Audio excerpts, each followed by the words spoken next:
On a cold Thursday morning in November 1988, the town of Coal Hill, Arkansas stirred awake under gray skies. It was the kind of place where everyone knew each other's name and secrets rarely stayed buried for long. But that morning the air carried something different, something tense and unsettled. 14-year-old Brandy Dawn Hutchins left home like any other day. With her books slung under one arm and dreams in her head, she was a familiar figure along the small-town sidewalks.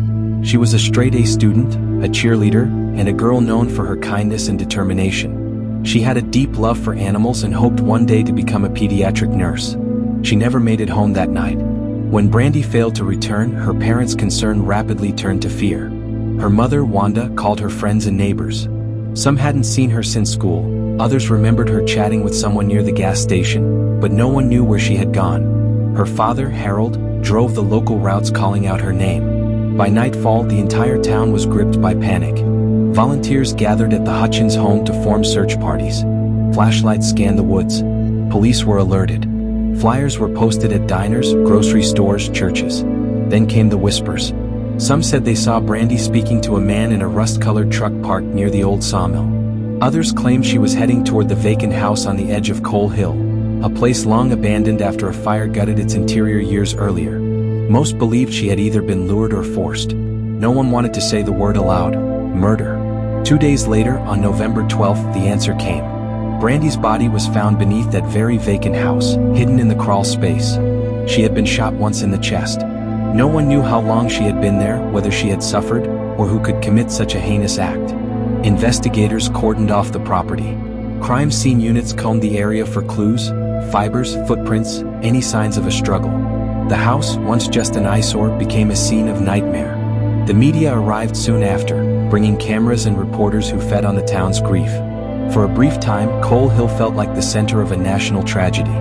In the days that followed, the Arkansas State Police launched a formal investigation. Detectives interviewed dozens of people: neighbors, classmates, known offenders in the area. Some witnesses described hearing a scream the night she disappeared. Others mentioned the smell of gasoline near the abandoned house, as if someone had tried to torch the evidence and lost their nerve.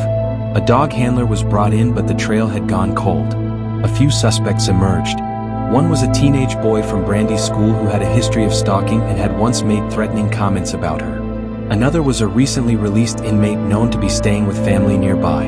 Yet despite mounting suspicion, the evidence remained circumstantial. By December, the story had left the front pages. The tips dried up. The reward money sat untouched.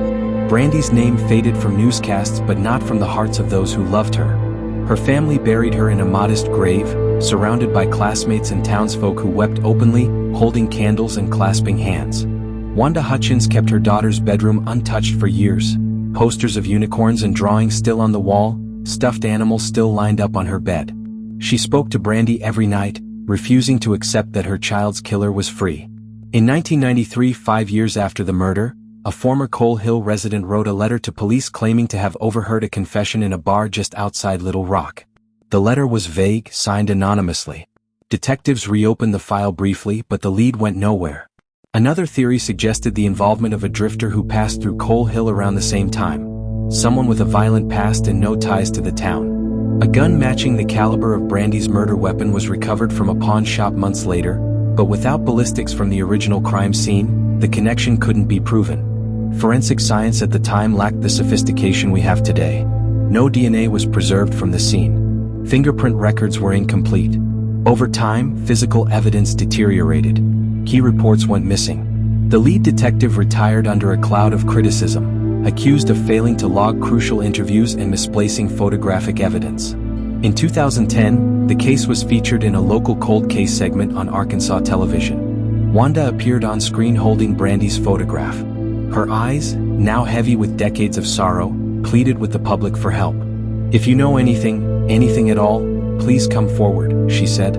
She was just a child. That segment triggered a brief resurgence of interest. A retired FBI profiler reached out, offering to consult pro bono. He concluded that the killer likely knew Brandy, or at least had watched her for some time. The location of the body, the lack of sexual assault, and the single shot suggested a calculated, personal attack. But again, no name could be tied to the theory. The pain of the case echoes through the generations. Some locals refused to discuss it, as if silence might shield them from the darkness of the past. But others refuse to let it be forgotten. Each year, on the anniversary of her death, Brandy's family organizes a candlelight vigil at the school she once attended. Her classmates, now adults with children of their own, attend quietly. Some leave flowers. Some just stand in silence. What remains is a chilling question that has haunted Coal Hill for over 3 decades. Who killed Brandy Dawn Hutchins? No one has ever been arrested. No confession has been made. No justice has been served. Her name sits among the many cold cases of America, an unfinished story that still waits for truth. Brandy's case is more than an unsolved murder. It's a symbol of how vulnerable innocence can be. A reminder that even in places where nothing ever happens, evil can slip in unnoticed. And that sometimes justice must be fought for, not only by law enforcement but by those who refuse to forget. Until that day comes, Coal Hill waits. The wind still rustles through the trees near the lot where the vacant house once stood. And every so often, someone leaves a single white rose on the grass. Silent testimony that Brandy's story is not over. Not yet. Like, subscribe and turn on notifications for more intriguing unsolved mysteries and cold cases. This is Echoes of the Unsolved, where every shadow has a name and every silence tells a story. What do you think happened to Brandy? Share your thoughts in the comments below. Help keep Brandy's story alive by sharing this video.